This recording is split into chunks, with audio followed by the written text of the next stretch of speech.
오늘은 많은 분들이 또 고향도 내려가시고, 네, 감사합니다, 국회의원님.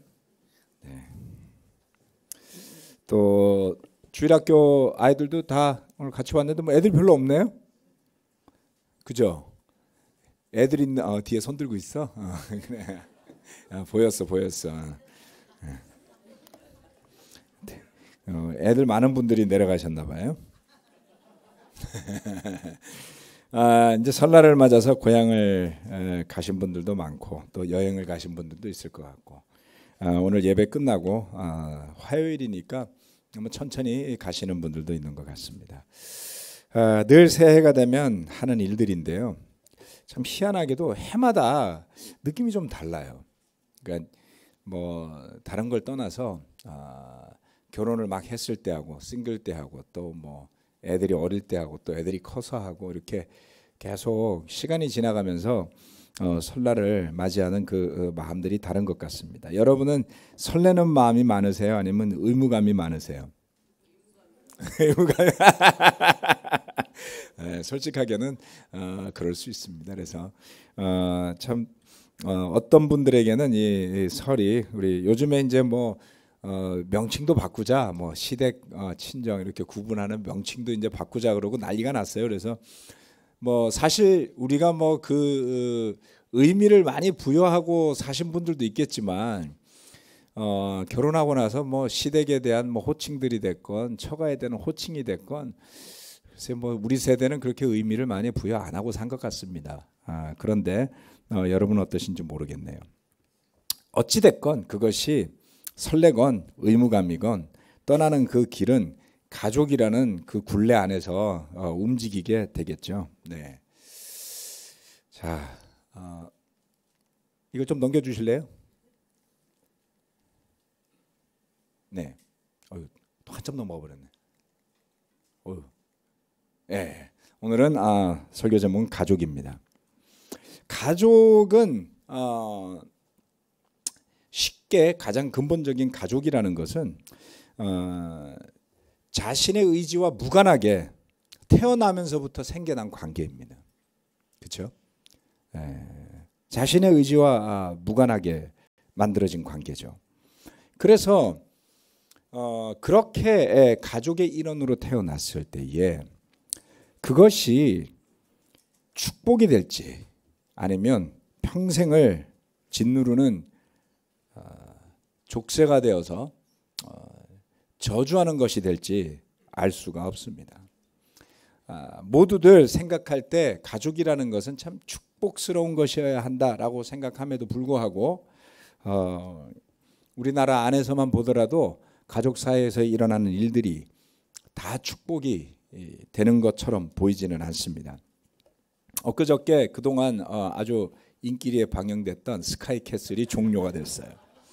저는 별로 그거 보고 싶지 않은데, 저는 이렇게 막 그 뭐죠, 이렇게 그걸 뭐 막장 드라마 이런 거 있잖아요. 막 그 세상이 워낙 막장인지라 TV에서도 그런 게 나오면 너무 마음이 힘들어서 잘 안 봅니다. 근데 아내가 열심히 보고 있는 바람에 옆에서 제 사무실하고 TV가 붙어 있거든요. 어떨 때는 헤드폰 끼고 하고, 그러다가 결국에는 유혹에 넘어가서 몇 번 봤습니다.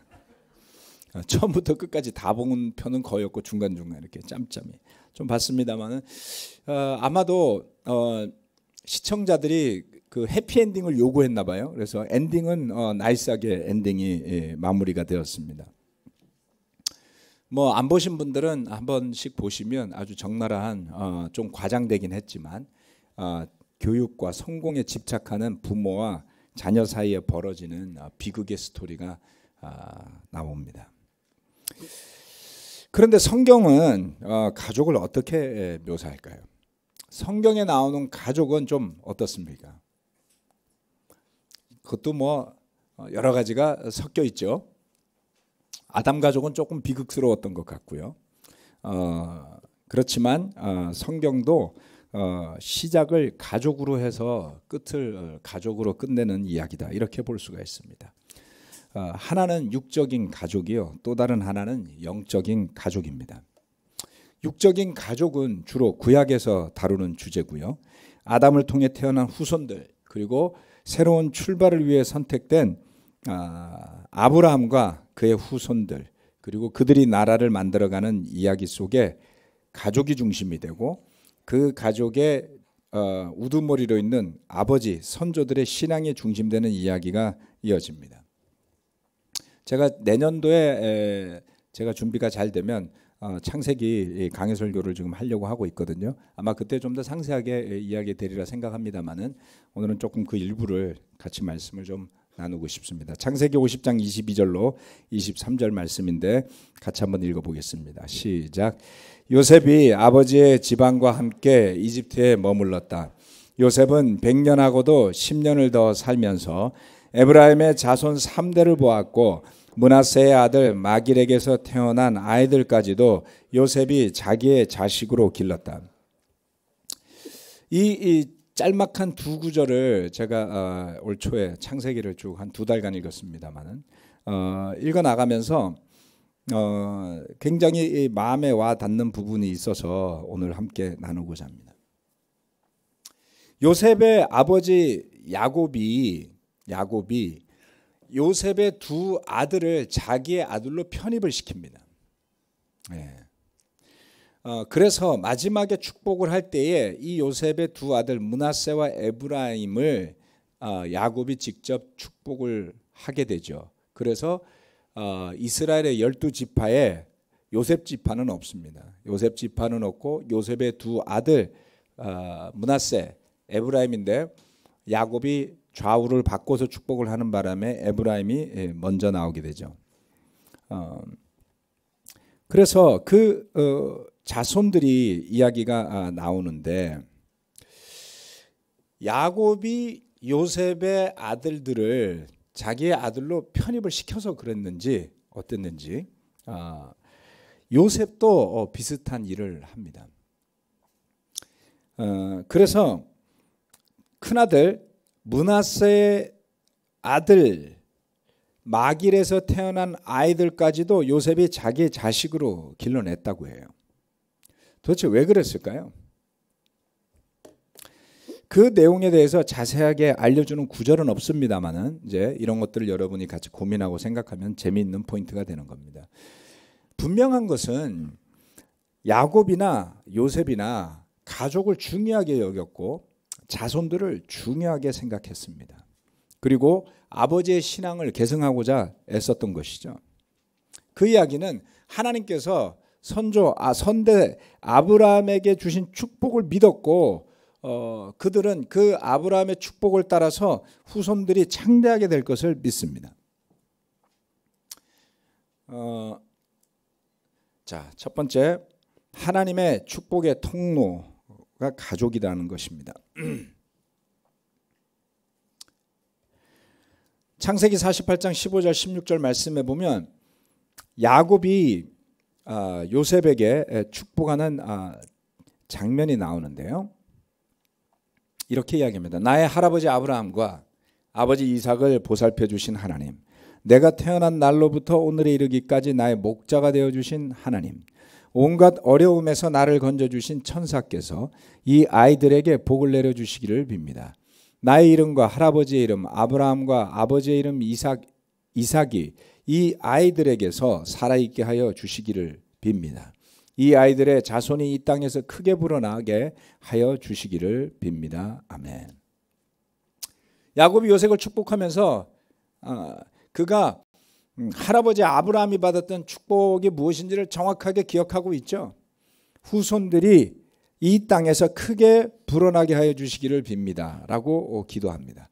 야곱의 마음속에 후손을 향한 그런 마음이 크게 있었던 것을 볼 수가 있습니다. 요셉도 그와 마찬가지로 그러한 마음으로 자손들을 위해 애쓰고 힘쓰는 것을 볼 수가 있습니다. 물론 스카이캐슬과는 다른 방법이겠죠. 이것이 어떤 결과를 낳았는지를 한번 잘 생각해 볼 필요가 있습니다. 자, 애굽 이주 당시 야곱의 후손은 70명이다라고 성경이 기록하고 있습니다. 출애굽기 1장 5절 말씀에 가면 이미 이집트에 내려가 있는 요셉까지 합하여 야곱의 혈통에서 태어난 사람은 모두 70명이다 이렇게 이야기를 하고 있습니다. 즉 가뭄이 들어서 요셉의 요청으로 야곱과 그의 모든 가족들이 다 이집트로 이주할 때 며느리들을 뺀 자손의 숫자를 포함해서 70명으로 성경이 기록을 하고 있습니다. 그런데 약 430년 후에 출애굽할 당시에 이집트로 들어갈 때 70여 명, 나올 때에 그 이스라엘의 후손, 야곱의 후손은 장정만 약 60만 명이다라고 민수기가 기록하고 있습니다.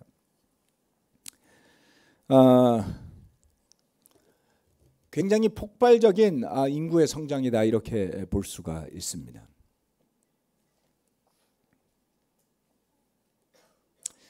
애굽 이주 당시에 자손들을 포함해서 며느리들까지 집어넣어서 계산을 하면 얼추 성인을 제외한 숫자가 약 100여 명으로 추산할 수 있다고 합니다. 자, 당북대학교의 경제학과의 명예교수로 있는 박동훈이란 분이 이거를 계산을 다 했어요. 저는 수학을 좋아하지는 않았기 때문에 계산하는 걸 별로 좋아하지는 않습니다. 그래서 그분의 수식을 빌어서 자 이렇게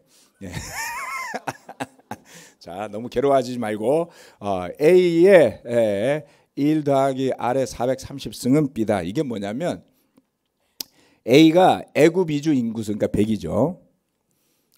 그 다음에 B는 출애굽 인구수 그러니까 인구수가 장정 60만 명이니까 다 계산해서 약 한 200만 명 정도 됩니다. R은 증가율이다. 이렇게 해서 이걸 계산을 하셨어요. 여기 굉장히 관심 있게 보시는 수학 관계자분들 한번 확인해 보시길 바랍니다. 여러분의 도움이 필요해요.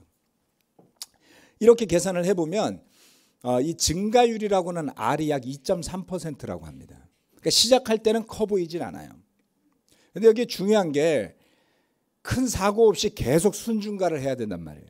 430년 동안 큰 문제도 있으면 안 돼요. 큰 질병도 있으면 안 돼요. 그렇죠? 그래서 평균적으로 2.3%씩 계속해서 2.3%, 2.3%, 2.3%를 그거를 은행에서 복리이자라 그러죠. 복리이자, 복리로 불어나는 거죠. 그렇게 계산을 하면 이게 나중에 한 200만 명이 되더라는 것이죠. 100명에서 200만 명 단순 계산을 해보면 약 2만 배 성장을 하게 됩니다. 이게 얼마나 대단한지를 비교해 보여드리겠습니다. 조선시대와 비교를 하면 지금으로부터 약 400년 전을 따지면 1600년대, 1700년대라고 볼 수 있겠죠. 자, 1600년대 인조 4년의 호패청의 자료가 있다고 합니다. 이게 뭐 인조실록이라는 우리나라 그 조선 왕조실록이 있잖아요. 그렇죠? 그래서 굉장히 자세한 내용이 많이 나와 있는데 그 자료에 의하면 남정네라 그러는 표현을 쓰잖아요. 남자 그러니까 성인 남자가 226만이 있었다고 합니다. 그리고 약 10%의 미신고자 10% 정도는 인구 호적 신고를 안 했다 그래요. 조선시대 때. 그리고 여자 소아를 포함하면 지금으로부터 약 400여 년 이전인 1600년대 조선시대 조선의 인구는 약 800만 명으로 추산이 되고 있습니다. 지금 우리나라 인구는 남북 합쳐서 7,500만 정도 됩니다. 그러니까 한 9배 정도 성장했죠. 400년 만에 약 9배 성장을 했습니다. 한번 비교를 해보세요. 2만 배와 9배 비교가 되질 않습니다. 뭐 혹자는 이거를 지나치게 과장된 숫자이기 때문에 구약 성경에 나오는 숫자만큼 성장했다고 볼 수는 없다. 이게 숫자가 좀 과장됐을 것이다 라고 말하는 분들도 있습니다. 뭐 설사 그렇다 손 치더라도 한 사람으로부터 시작을 해서 하나의 나라가 생겨나는 예는 찾아보기가 어렵습니다. 그렇죠? 네. 지금도 팔레스타인 지역에 사는 사람들의 분포도를 보면 아브라함 시절에 이미 이주해서 부족을 이루고 있던 사람들의 후손들이 그대로예요. 이라크, 나중에 바벨론도 됐다 뭐도 됐다 왔다 갔다 하는 이라크 그대로 있고요. 메데인들이라고 말하는 쿠르드족도 그대로 있습니다. 유일하게 이스라엘만 그 이라크 지역에서 이주해간 한 사람의 후손으로 아주 색다른 국가를 형성해서 지금도 거기 살고 있죠.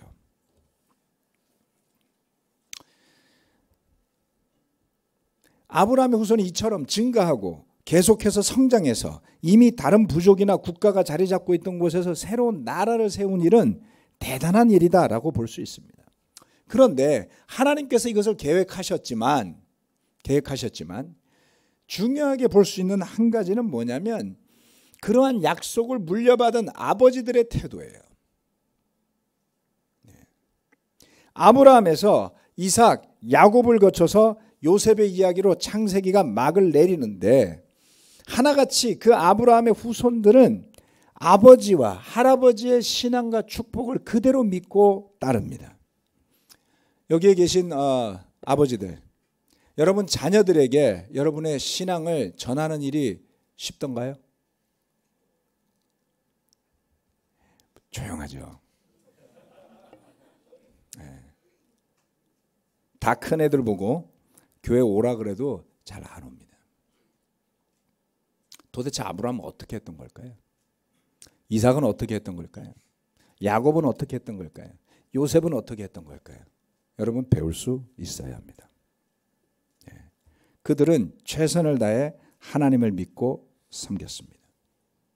그리고 그들은 하나같이 아버지의 역할을 중요하게 여겼고 자손을 소중하게 여겼습니다. 그 어느 구절에도 세상적인 성공을 위해서 자녀를 닥달했다라는 것은 나와 있지 않습니다.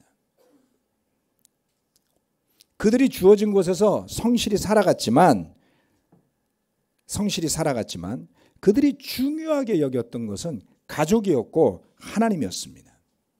그래서 조금 전에 보았던 성경 구절에서 이야기했듯이 요셉이 자신의 3대 손까지 책임을 지려고 한 태도를 한번 보세요. 그 이야기는 뭐냐면 아브람과 그의 후손들은 자손들에게 지대한 관심을 가지고 있었더라는 거예요. 그 축복의 통로가 될 수 있도록 하기 위해서 그 시절에는 오락이 없었겠습니까? 그 시절에는 술집이 없었겠습니까? 그 시절에는 즐길 게 없었겠습니까? 그 시절에는 열심히 일할 직장과 일이 없었을까요? 그렇지 않습니다. 현대사회는 잘못된 아버지를 가르치고 있습니다. 일에 미쳐서 아이들을 돌보지 않는 아버지들이요. 돈만 벌면 할 일을 다 했다고 생각하는 남편들이요. 가족과 시간 보내는 것을 귀찮아하고 가치 없어하고 별로 소중하게 여기지 않는 사람들이요. 이 가운데도 분명히 있을 겁니다. 저도 그런 사람 중에 한 명이었습니다. 그런데 성경 말씀은 다른 것을 이야기하고 있어요. 아이들과 얼마나 시간을 보내는가. 아내와 더불어 얼마나 시간을 보내는가. 가족과 더불어 얼마나 함께 하고자 하는가. 그것을 가르쳐 주는데 실패할 때 신앙은 전달되지 않습니다. 시간이 지날수록 뼈저리게 느끼는 것이 바로 그겁니다. 일에, 성공에, 성취에 집중하는 것이 하나님의 뜻이 결코 될 수 없습니다. 야곱이 그랬던 것처럼 요셉이 그의 자녀들의 후손까지도 책임지고자 하는 태도를 생각할 때 그의 자손들이 더 많아질 수 있겠죠. 그렇죠? 여러분 육아를 해보시는 분들은 알지만 애 키우는 게 쉽습니까? 어렵지 않나요?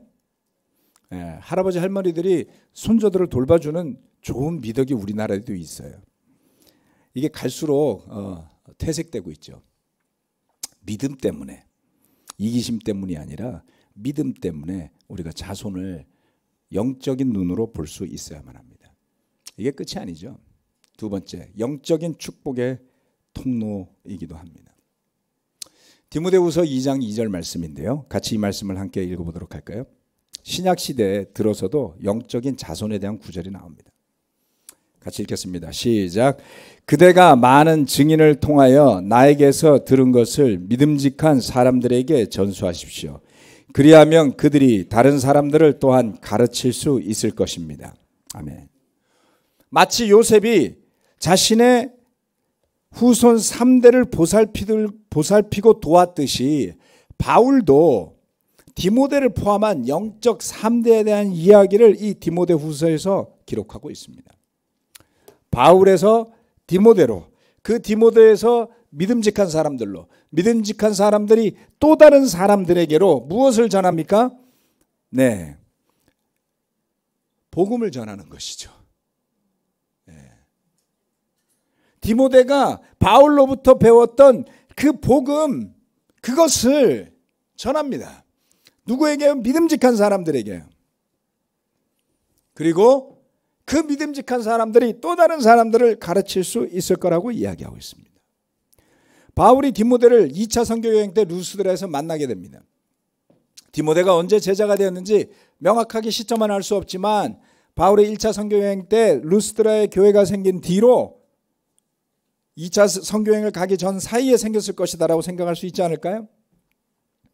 그런 디모데를 바울은 믿음의 아들로 여깁니다.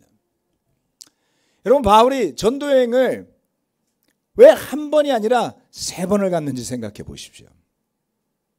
교회를 세우기만 하는 것이 아니라 세워진 교회들이 올바른 말씀의 가르침 안에 믿음 가운데 굳건하게 서 있는지를 보고 또 보는 것이었어요. 그가 더 이상 다닐 수 없을 때까지, 그리고 갈 수 없을 때는 편지를 써서라도 그 교회들이 영적으로 굳건하게 있도록 하기 위해서, 다시 말하면 영적인 자손들에 대해서 극진하게 보살피고 돌봤다라는 겁니다. 기독교가 정말 자기만 구원받으면 되는, 하나님과 나만의 관계만이 중요한 이기적인 종교일까요? 그렇지 않습니다. 바울은 그처럼 선교의 역사를 통틀어 함께 동행했던 믿음의 아들 디모데에게 아주 애틋한 심정으로 디모데서를 기록합니다. 바울은 디모데서에서 이렇게 이야기하죠. 하나님의 뜻으로 그리스도 예수 안에 있는 생명의 약속을 따라 그리스도 예수의 사도가 된 나 바울이 사랑하는 아들 디모데에게 이 편지를 씁니다. 하나님의 축복이 어떻게 전달되고 흘러가던가요? 우리가 교회를 세상의 모델처럼 생각하고 세울 때 그 교회는 가족이 아니고 기업이 되죠. 물론 기업 중에도 좋은 기업이 있는 것은 사실입니다만 오로지 이윤을 위해서 존재하지 않습니까? 그런데 가족은 이익을 위해 존재할 수 있나요? 네. 스카이 가면 가족이고 못 가면 남이고, 인서울 하면 내 아들이고 인서울 못하면 나가 살아라, 뭐 이렇게 할 수 있나요? 물론 그렇게 하는 가정도 있는지 몰라요. 좋은 직장에 취직하면 내 아들이고 내 딸이고, 알바하고 살면 갖다 버릴 건가요? 그렇게 할 수 없습니다. 가족은 믿고 싫고 아프고 힘들어도 가족으로 보듬어 가려고 애쓰는 것 아닌가요? 그렇죠? 최근에 기가 막힌 뉴스가 하나 있었어요. 자기 엄마를 살해해달라고 살해를 요청한 한 여인이 있었습니다. 엄마는 용서해달라고 그랬어요. 자기를 죽이려고 그런 딸을. 이해가 되세요? 그게 부모잖아요. 그렇죠? 그 자식도 뭐 제정신이 아니었겠죠. 뭐 유산을 노리고 했건 뭐를 노리고 했건 서글프고 슬픈 이야기지만, 회사 같았으면 가차 없었을 거예요. 회사 같았으면 그냥 감옥에 쳐넣었겠죠. 가족은 그럴 수가 없어요. 나한테 손해를 끼치고 나한테 불편을 끼쳐도 그렇게 하지 못합니다. 교회는 기업이 아닙니다. 우리는 아브라함의 후손들처럼 육적인 피를 나누지는 않았지만 예수 그리스도의 십자가의 피를 믿는 복음을 통해서, 또 회개와 세례를 통해서 거듭난 영적인 가족이 되어 있습니다. 그 영적인 가족으로서 우리가 믿음의 축복을 이어받고 그것을 전하는 사람으로 살아가게 되는 것이죠. 그렇다면 구약의 가족의 이야기는 결국 이처럼 그리스도 예수의 피로서 만들어지는 영적 가족을 설명하기 위해 존재했던 거란 말이에요. 그것을 잘 설명하고 구체적으로 아주 리얼하게 나타내주는 그러한 이야기인 것입니다. 그렇다면 저와 여러분은 그 아담으로부터 시작해서 아브라함으로부터 시작해서 수천 년 동안 이어져 오고 만들어져 온 역사의 마지막 끝에 서서 그리스도 예수라는 예언자들이 그토록 보고 싶어 했고 기다렸던 하나님의 아들을 통해서 전해진 생명의 복음을 전해받은 특별한 사람들이에요. 그것을 믿은 사람들입니다. 아멘. 물론 가끔 혼란스럽긴 하지만 적어도 여러분이 이 그리스도의 교회 안에서 세례를 받았다면 내가 잘 먹고 잘 살고 축복을 받기 위해서 세례받지는 않았을 거예요. 버리라고 배웠을 테니까, 자기를 부인하라고 배웠을 테니까, 십자가 앞에 죄를 고백하고 세상의 모든 것을 내려놓고 예수 그리스도를 따라야 그것이 믿는 것임을 배우시지 않았나요? 그렇다면 여러분이 속한 이 교회는 세상에서 잘 먹고 잘 살고 나중에 천국까지 가는 양손에 떡을 쥐겠다라는 교회는 결코 아닙니다, 여러분. 그래서 자주 헷갈리고 혼란스러우실지 모르지만 우리는 신구약을 관통하는 축복의 연장선상에 서 있는 축복받은 사람들이다라는 것입니다. 그리스도인으로 거듭나는 사람이라면 누구나 복음을 통해 새로운 영적 후손들이 생겨나고 또 그 믿음의 씨앗들이 퍼져나가기를 기대해야 할 것입니다. 이 자리에 있는 모든 아버지들 여러분, 하나님의 말씀을 따라 가정을 지키시고 자녀들을 믿음과 말씀으로 양육하고 세워주는 아버지들이 되시기를 기도하고 또 배우시기 바랍니다. 우리의 자녀들이 성인이 되어서 자라났을 때 기꺼이 아버지가 되기를 원하는, 두려워하지 않는, 자손을 낳기를 회피하고 이 세상에 조그만 고통이라도 감내하지 않으려고 하는 이기적인 세대와 다른 영적인 축복을 눈과 마음과 영혼에 그릴 줄 아는 자녀들이 되도록 아버지들이 잘하셔야 됩니다. 모든 형제자매들이요, 우리 모두는 누군가의 영적 부모가 되어야 합니다. 기도로, 말씀으로, 사랑과 헌신으로 영적인 자녀들을 키우는, 그래서 하나님의 나라가 끊임없이 펼쳐져 나가서 그 주님의 축복이 하나님께서 불러주시는 모든 사람에게 전해질 수 있도록 우리의 소임을 다할 수만 있다면 그것이 축복된 삶이 아닐까요? 여기에서 1대가 더 뻗어나가고 거기에서 2대가 더 뻗어나가고 거기에서 3대가 더 뻗어나가도록 우리가 합심해서 서로를 사랑하고 복음 안에 굳게 서기를 연습할 수 있다면 그런 일은 반드시 일어날 것입니다. 욕심으로 구해도 주어지지 않는다고 그랬어요.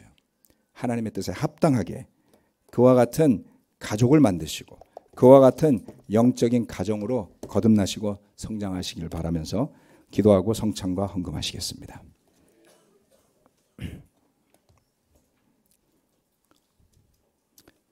전능하신 아버지 하나님, 설을 맞이해서 또 많은 형제자매들이 고향을 찾았습니다. 그들의 가는 길 또한 오는 길을 안전하게 지켜주시고 가족들을 만나는 시간, 육적인 가족의 만남이 기쁘기도 하지만 때로는 갈등도 생겨남을 보게 됩니다. 주님, 그 속에 깊게 담겨져 있는 하나님의 섭리를 깨달아 믿을 수 있는 믿음을 허락하여 주시고 또한 이 자리에서 함께 성찬을 나누는 우리에게 우리를 영적인 가족으로 묶어주신 예수 그리스도의 피가 함께 흐름을 기억하고 고백합니다.